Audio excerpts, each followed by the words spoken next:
Hello everyone, welcome to another video review. Today I'm taking a look at LEGO NinjaGo Legacy set number 71705, the Destiny's Bounty from Season 1 of NinjaGo, all the way back from 2000 and, well, technically it started in late 2011 and it went into early 2012. Man, I am old. So yeah, here's the set before us. But first we're going to take a quick look at this great honkin' big old box. So yeah, here we have the Destiny's Bounty box in its entire glory. You know, we have basically everything the set does here on the front. Here is the ship itself with all the minifigures showcased. Here are all the minifigures showcased once again. As we can see, this was featured in Season 1, Rise of the Snakes. There's Pythor looking at you. This is for ages 9 and up. Of course, that's just a suggestion. I have to put that on there. 71705. It's the Destiny's Bounty. It's 1,781 pieces. It's a building toy in several different languages and a box this big, of course. Has a back. So here, going into detail, more of the things that the set can do. And then over here, look at this! Some images of the Destiny's Bounty as it appeared in the show in Season 1. Man, have we come a long way since then. Here is the ship in its entirety. It is 12.7 inches tall, 17.4 inches long, or 44 centimeters or long and 32 centimeters tall if you're a dumb person and you use the metric system. I joke, of course. Not really, but yes, I do. So yeah, here's all the different things that you can do with the set.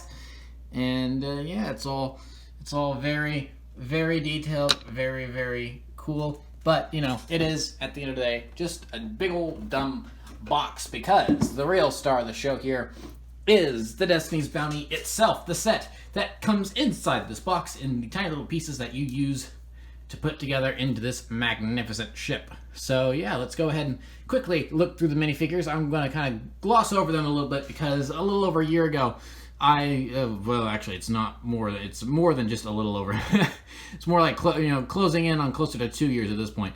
But a while back, I looked over the Monastery Spinjitzu set, and I kind of went in detail on these minifigures because most of these minifigures are exactly the same as in that set. So if you really want my comprehensive look at these minifigures, then go back and watch that review from a while back. But here is Master Wu in his Legacy robes. So this is like the 4th Legacy Wu I have at this point, I think. No, it's the 3rd. Yeah. So no, this is the 4th. I think. No. 1, 2, 3, 4. Yes, this is the 4th. This is the 4th Wu I have. How is this the 4th? The 4th. 1, 2, 3. Sorry, I'm double counting this one. I've confused myself.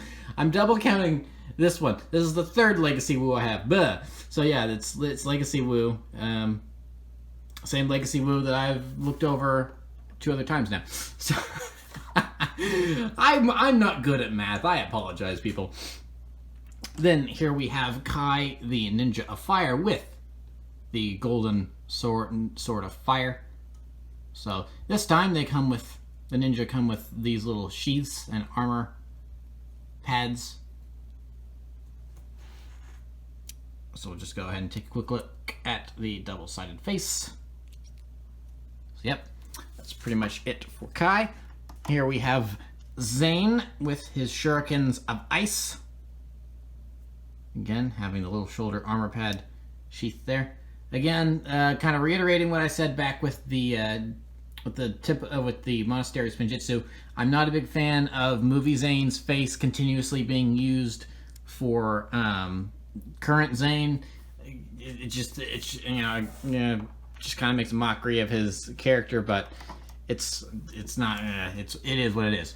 Here we have Colt with the shoot. What is this?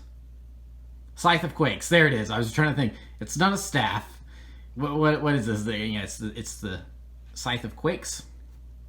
So double-sided face for Cole, like everyone else. And then the last of the main ninja, but certainly not least, here we have Jay with the nunchucks of lightning. J again with the double-sided face. And now we move into our newer minifigures that I have not looked over yet. So first off, we have Nia in her Samurai X outfit. I'm not a huge fan of the legacy design for her Samurai X armor. It has looked better. I think even the original version of her Samurai X armor looks a little better than this. I mean, the printing, I think the printing on this is a little better because you have the leg printing and stuff, but I just really prefer the design of the original. But this thing does have a nice little addition in the form of her shoulder pads. I do like this molded shoulder pad piece. That is cool. So yeah, here is Nia's face. It's the same Nia face we've been getting since the movie came out. And yeah, so that is Nia in her Samurai X armor. I mean, it does look good. I just kind of prefer the original design and not so much this legacy version. And then moving on to our last minifigure, we have young Lloyd Garmadon. This is a treat. I never thought we would get another tiny Lloyd Garmadon minifigure again, and here he is. It's little Lloyd Garmadon. I think that's really cool that we get a young Lloyd Garmadon, because he was tiny like this in season 1. He's been decked out in his sports jersey that he has painted ribs on to try to evoke his dad's appearance, because little Lloyd Garmadon wanted to be evil just like his old man. So he does have a new face to make him look a little bit younger, which is nice. They don't just reuse the exact same Lloyd face they've been reusing for a while now. I'm glad that they do give him a unique face. He does look a little younger. And then if you flip up his little cape here, then you can see that there's more detailing on the back. I'm not sure if the original minifigure had detailing on the back, so it is nice that they put that there. And he, of course, comes with a Fang Blade, because they were the MacGuffins in Season 1. You collect the 4 Fang Blades, you can awake the Great Devourer and set it loose upon NinjaGo.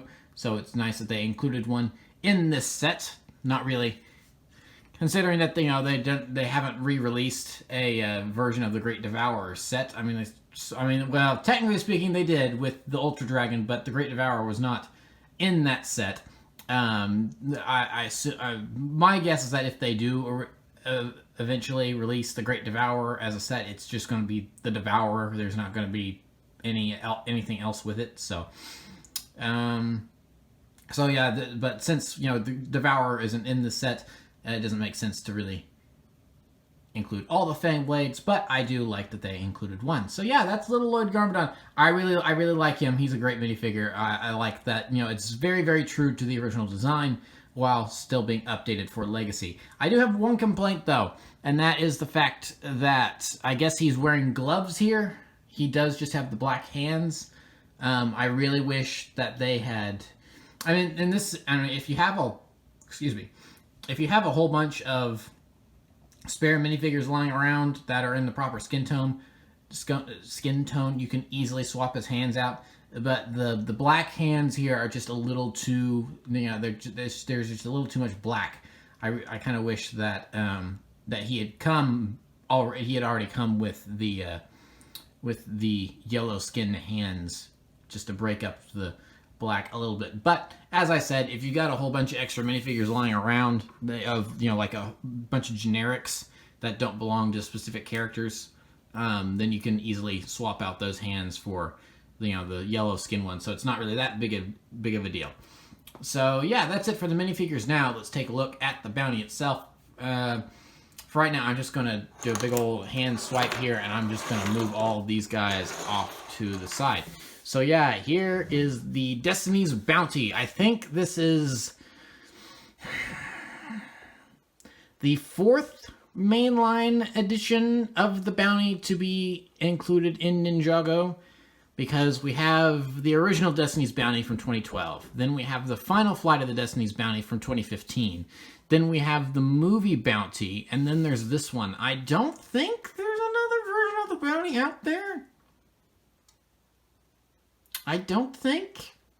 So yeah, this is the This is, of course, a remake of the original Bounty from 2012. You know, the image is up on screen right now. And, whoo, boy, talk about an upgrade. I'm just going to push this back here so you can see the original right here. And, yowza. Yeah, talk about an upgrade. I mean, we've come a long, long way since 2012. Because, as I've said many a time, I've been into NinjaGo from the start, but I've been into NinjaGo from the start because of the show and the lovable characters and the good story that the show gives us. Not necessarily for the quality of builds that NinjaGo has had in the past. Because up until a couple years ago, and this is probably a controversial opinion, but I don't really think NinjaGo was that great of a theme when it came to the set builds. It's only been the last couple years where it's been designated an evergreen theme, where they've really stepped up their the quality of their builds. Of course, I still have a very limited NinjaGo collection, and the sets that I do have are these more impressive builds. So, who am I to talk, really? But yeah, I mean, goodness me, this thing is gorgeous. I've broken it a little bit. Oh no, I think, yeah, there we go. But I mean, yeah, just look. I mean, I'm just going to do a 360 here. I mean, this thing is so good looking. It is so good looking. So this is something I don't talk about often on the channel, not because it's a secret or anything. It just hasn't come up. But the first thing I was really into as a kid was pirates. Don't ask me how. I don't really know how, because when I was a kid, this was before Pirates of the Caribbean was a thing. So this was before pirates really had a resurgence in the pop culture. So when I was into pirates, this was 2000, 2001, 2002. So this is pre Pirates of the Caribbean, Curse of the Black Pearl. Pirates had not re-entered popular culture really, and so there wasn't a lot of pirates merch you could buy. So basically, any and all pirate toys that were on the market, I probably had. So for whatever reason, I really liked pirates just as a concept. And I think, and one of the things that stuck with me of pirates as a concept is the big sailing ships. For whatever reason, I just really liked the big old wooden sailing ships, and I still do to this day. So to have this this great big old sailing ship, it's kind of poking at some of those old interests from back in the day. It's like, ooh, it's a big old wooden sailing ship. Of course, this beauty has a few extras stored away, which we'll get to in a few minutes. But before we do, we'll just go ahead and kind of take a look at all of the functions as a whole. First off, we will remove the sails just so we can access some of these play features here. The sails, very easy to remove. You just have that, and it goes onto there. It helps keep it in place, and then it makes it easy to remove when you want to access the play features, which is very nice. Thank you, designers, for doing that. So first off, we do have this working, as you kind of saw me adjust it a second ago. We do have this working winch for, I said winch, like a winch. That's the old pirate interest coming out. So we do have this working winch for the, let me raise it here, for the anchors. So here are, and then we can just, you can't see it, but I am bringing them back up. So we do have a working winch, which is super, super cool. I really like that. It's not that complex, but it doesn't need to be. It does its job as needed. So we do have a cannon here because the Destiny's Bounty the Destiny's Bounty has had a cannon and not had a cannon on and off depending on who owns the ship. When Garmadon had the ship, I'm pretty sure it had a cannon, but the Ninja have never ever used a cannon. I don't know if that's some sort of Lego stipulation of our heroes can't use weapons like guns and cannons or what. I don't know, but I don't think I've ever really seen a cannon on the ship. Well, the Ninja have owned it, but the original version did have a cannon included with it, so the designers have included a little cannon here as well. So it's just your typical stud shooter cannon, and then you do get a whole bunch of extra studs, so that way you don't run out of cannonballs. I just went ahead and put those with all my other extra studs. I don't have them out here. And if this wants to reconnect, maybe there. So yeah, there's the cannon, and then we can take this and we can remove the deck, and then we will lift the camera and take a peek inside. So here we have a little cargo hold. It's nice. We have a little area to store some weapons here, and then we have the training dummy. I will remove the training dummy. And then we have this little box. So we'll take these things out and replace the camera. So here we have the training dummy. It's a pretty, it's a nice looking dummy. It's not all that smart, but it gets its job. It does its job well. Get it, new dummy. So yeah, you can put it on the deck. It does have a stud there, so you can, if you can find a compatible stud somewhere that doesn't have a connector. I suppose you could put a stud, if you have an extra stud lying around, you could put it underneath and then put it on there. And then it's got some claws here, so you can give it weapons to hold, so that way the ninja can spar with the practice dummy. So that's a nice attention to detail, is that the Disney's Bounty did, of course, have training equipment on board for the ninja to train with. So, and then here, oh wait, hold on, that's right. And then here we have the extra cannons for the cannon, the cannonballs for the cannon. They went in this box. I forgot about that. And for some whatever, I didn't understand this, and I still don't really. And then there's a teal piece that told you to randomly put in this box. I don't know what that's supposed to be. I've dropped one of the cannonballs. Hold on. Where'd it go? There it is. Just gonna pop that back in there. So I don't know why there's a teal piece. I think it would maybe make more sense if they put, if they go, if like if instead of this being a cargo box, if like this was maybe a washing machine, and they put you put a pink tile in there to try it to be Zayn's pink gi or something from that episode from season 1, that would be really funny. So I'm not really sure what the purpose of the teal tile is. I don't think that's a reference to anything. That doesn't sound like a reference to anything. It's just there's that weird teal tile in there. Okay, so yeah, that's pretty much it for the cargo holds. You can just put everything back when you're done. And then just take this and it will slide right back in. It's very, very snug, so you do have to kind of force it a teensy bit.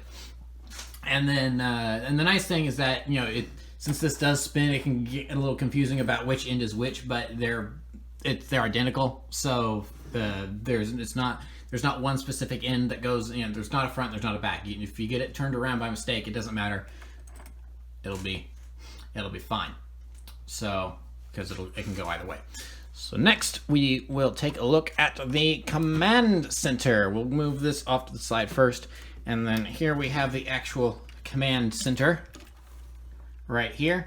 So we've got some extra weapons stored there. We do have the holographic screen. This is a very downsized command center. Where's Nia? Here she is. It is a very downsized command center, but you can have your minifigure at the helm, Nia driving the Destiny's Bounty, as she usually does. And then there's a little lever here that you can flip, and I guess that's the thing that's, it's a button in the show, but for a set, I guess that could be the thing that switches it into flight mode, which we'll take a look at here in a minute. And then you can have your minifigure in there with that, so it's you can't see her because there's not enough light and my camera is not focusing on it.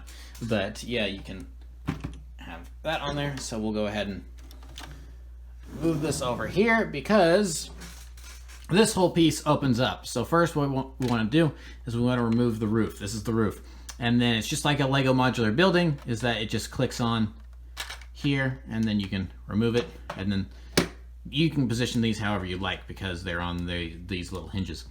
So, and then with the roof removed, then we can just open this up, and then we have the cabin opened up. So then, as you can see, we have extra weapons stored. We have some text. I can't remember if these are the elemental symbols or if that's like the language of the world. I can't remember. And then yeah, it just looks like a nice little room.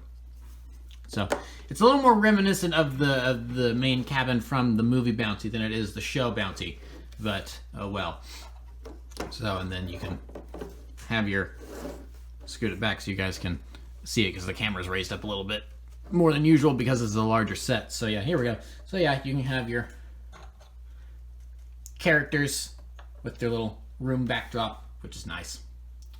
And then we're not quite through yet, because even this has some secrets. So that if I can get because my problem here is I don't want to accidentally break it, because it's Lego. But this does open up so you can see there's a clip there. It's all black, so it's hard to see, but yeah, there's a clip right there. Excuse me. I should not do these right after I eat. I get the hiccups. Well, I may just have to break it. Okay. Oh, here we go. Open it. Here we go. I think maybe opening that up first will help. There we are. There we are. Yeah. So opening this up first helps, and then here we have a little extra chest, and then inside the little extra chest, which we can open up. Maybe. Hold on. There we go. I had to remove one of the extra swords from the side in order to get these off, because they're just these 1x4 tiles with a wood sticker on it. So yeah, and then we have some extra shurikens. So you have just a little extra weapon crate here, which is nice. So they're going like that. I want to get things lined up like they're supposed to be there.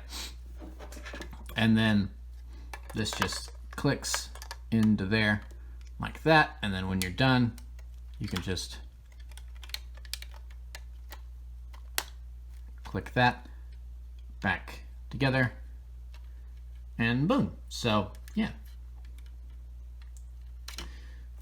So now that we're done with that, we can throw these minifigures back into a pile, close that back up, move these off just so we can have more room to operate, and put that back together. Spin that around, and then we will reattach this. Uh-oh. The computer screen came off. Okay. They're connected by the newer type skeleton arms. So there we go. And then just fit that back on there. I think we've got it. Yeah, we got it. And then we can take the mast. There we are. And just reattach it like so. So that is everything you can do with the Destiny's Bounty in its ship mode. But we're not done yet, because as we all know, the Destiny's Bounty is not a normal ship. It is tricked out and upgraded with a little bit of sci-fi goodness added in, and so this thing can fly. So nice thing about this set is hefty. This set has some nice heft to it, which is really nice. It feels like a big ship. So we can take these and just point them downward, and then here we have the thrusters in the back. And the cool thing is when you pull these down, you may have seen it off to the side, is that these turbines stick out over here. So now we have the ship in its flight mode, and then here's the gear over here, and then the sails will open up just like that. So I can't really get it all in frame, but yeah, there's the Destiny's Bounty in its flight mode. Woo! This is so cool. I love this. This is so awesome. So yeah, the function, I want to put it back in its, and then you have to get that up a little bit, and then you have to do this in conjunction, but you can raise it up a little bit, and then you can just press that in, and then the things will go back on their own. So yeah, I showed it off, but it's going to hurt my arm if I keep it up like that, and I can't actually have it sitting on the table with those down.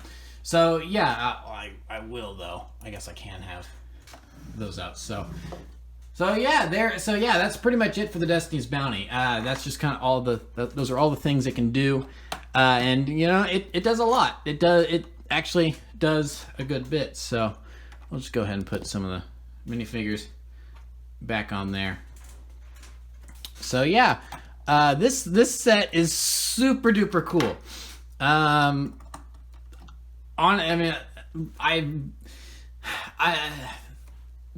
The only other time I've ever wanted to actually pick up the Destiny's Bounty was the movie Bounty, and that was more or less just because, let's face it, that set was an amazing deal, because that had, I think, something like, yeah, it was only like $200, and it had something like 3,000 plus pieces in it, I think.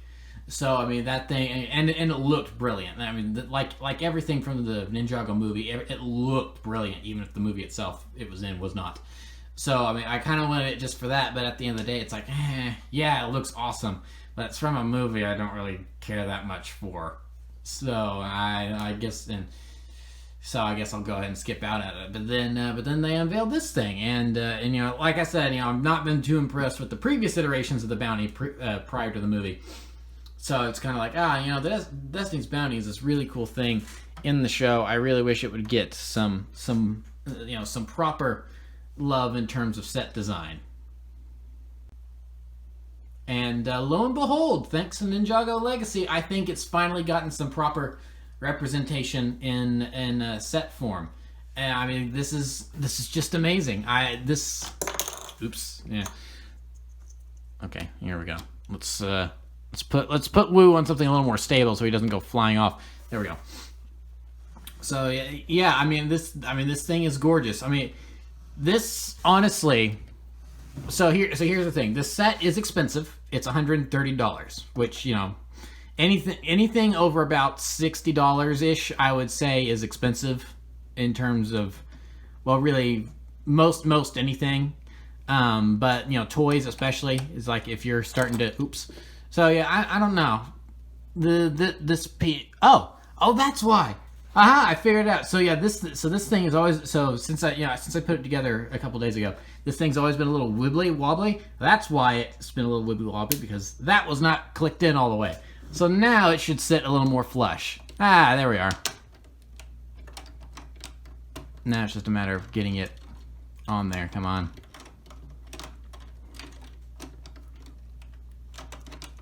There we go, I got it. There we go. That looks a little better. That's lining up with the other side now. Yeah, all right. So yeah, what was I saying? I've distracted myself. Oh yeah, the price. So yeah, with, you know, most things, you know, I say you start getting over $50 a little bit, I'm starting to kind of think, you spend a little bit of money there. So yeah, it's $130, so it's expensive. But oh my gosh, is this a great deal for $130? Because this has a little under 1,800 pieces. You know, as we looked at earlier, this has 1,781 pieces.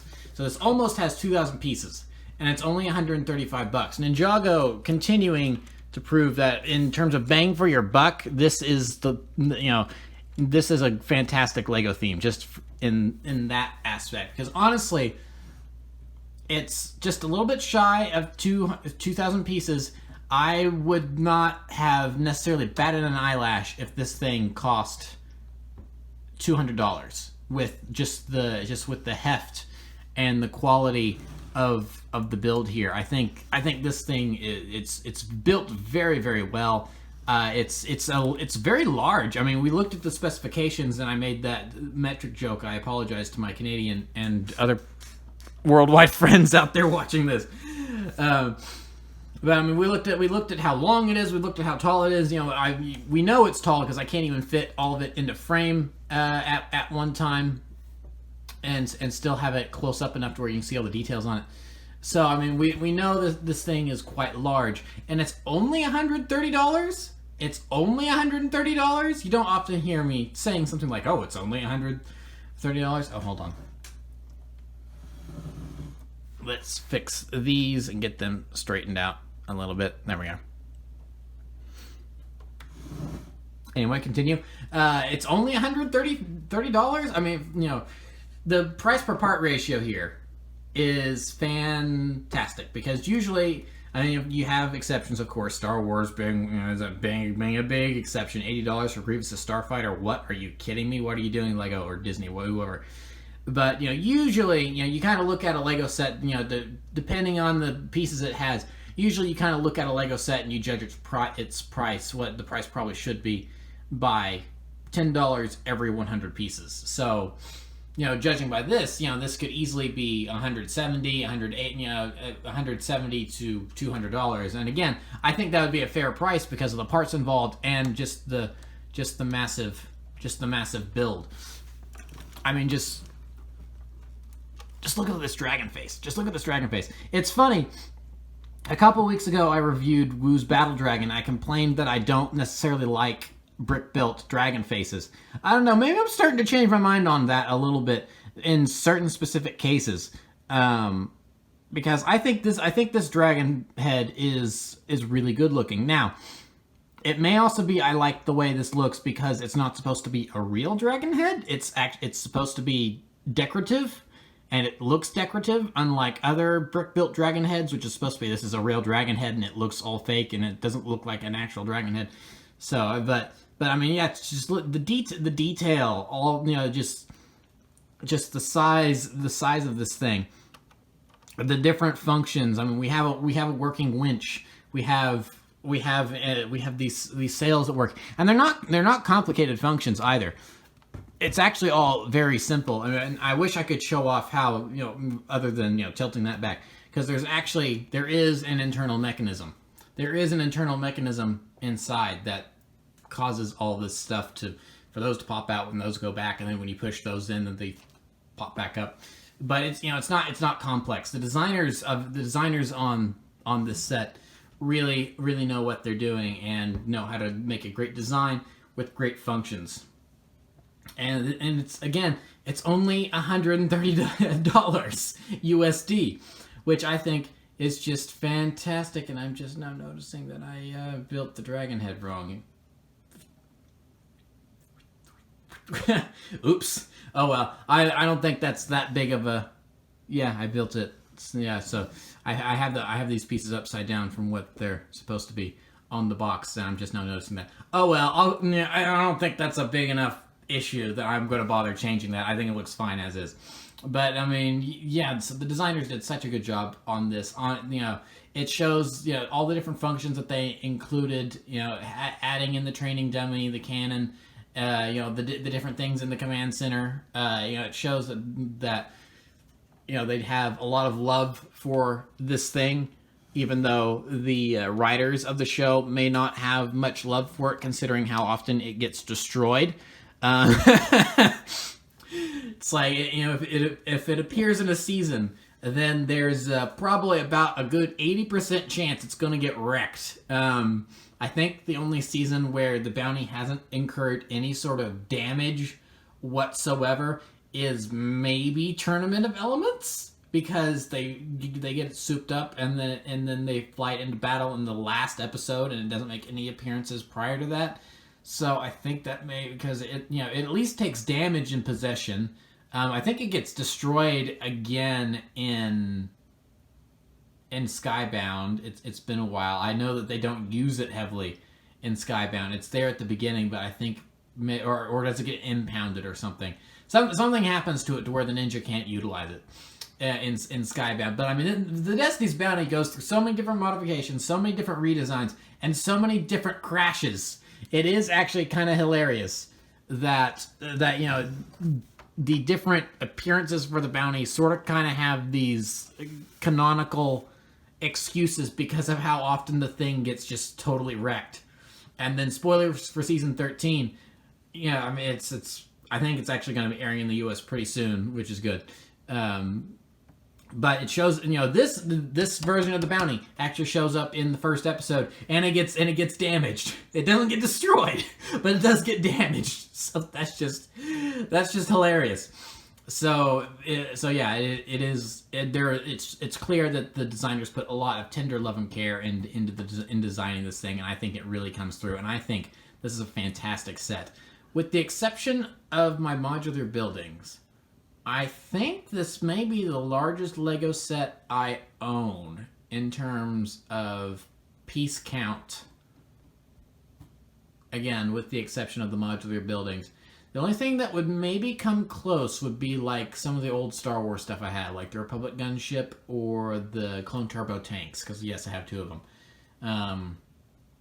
I would have to check their piece counts on Brickset or something to verify. But this is certainly the largest Lego set I've gotten in a long time, outside of, again, the modular buildings. And I think it is worth every penny. This thing is so cool. So if you want a nice memento of the Destiny's Bounty, as it was in season 1, or as it is again now, because this is also the way it looks in the current season. They've changed the design of the bounty again for the show, because by the time Master of the Mountain is actually going to be airing, these will have been pretty freshly, this new wave of sets will have been pretty freshly released. So this is also canonically the season 13 bounty as well. So it just comes with season 1 style minifigures, or the legacy version of the season 1 minifigures. So yeah, I mean, I would wholly recommend this set. This thing is awesome. The last couple years I've kind of gone and said, oh, what is my favorite? I've kind of had this, not really actual, I've never had like a ranked list or anything of what are my favorite Lego sets of the year that I've picked up or something like that. It's just been more of an informal, I think this may be my favorite set of the year kind of thing that I just kind of consider, and this might take it for 2020. And this might just be my favorite set of 2020. It's just fantastic. I mean, honestly, I could go on for another hour talking about just how awesome I think this is. Just all the little details. I mean, these are supposed to be, because this was originally a pirate ship. These are supposed to be the portholes where the cannons would have come out when Sato and his crew commanded the ship. Oh my gosh, the anchors. You know what gives the anchors this anchor shape? It's a hot dog. The things that are connecting these Exoforce arms to this other connector piece, it's a hot dog. It's a like those hot dogs up there. It's a hot dog. It's a black colored hot dog. I mean, come on, that's just ingenious engineering to figure out how to put this thing together. So I mean, it's awesome. I love this thing to death. I would highly recommend it. If you've got the cash to spend, or you're looking for stuff to put on your holiday wish list, or for the coming months, or you have a birthday coming up, and you're maybe considering getting something from the most recent NinjaGo wave, and you're wanting something a little larger. I don't have the Skull Sorcerer's Dragon, or the big cave, Skull Fortress Cave set, whatever that one's called. I don't have that, but so I can't really speak to the quality of those sets. But I would definitely go with this one over those, just because I think this thing is so cool. It's great. It is so good. I find it kind of funny that when the images first appeared online, people were kind of going, "Oh, this bounty doesn't look that great." Blah, blah, blah, blah.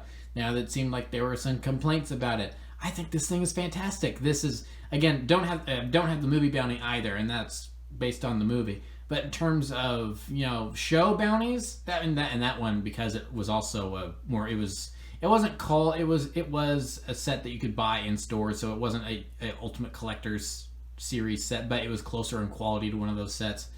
The movie bounty was, but in terms of quote unquote regular sets, and in terms of sets based on the show, And in terms of the bounties that are based on the show, I think this is the best bounty, hands down. This just blows the older ones out of the water. Get it, because it's a ship. it takes the cake easily.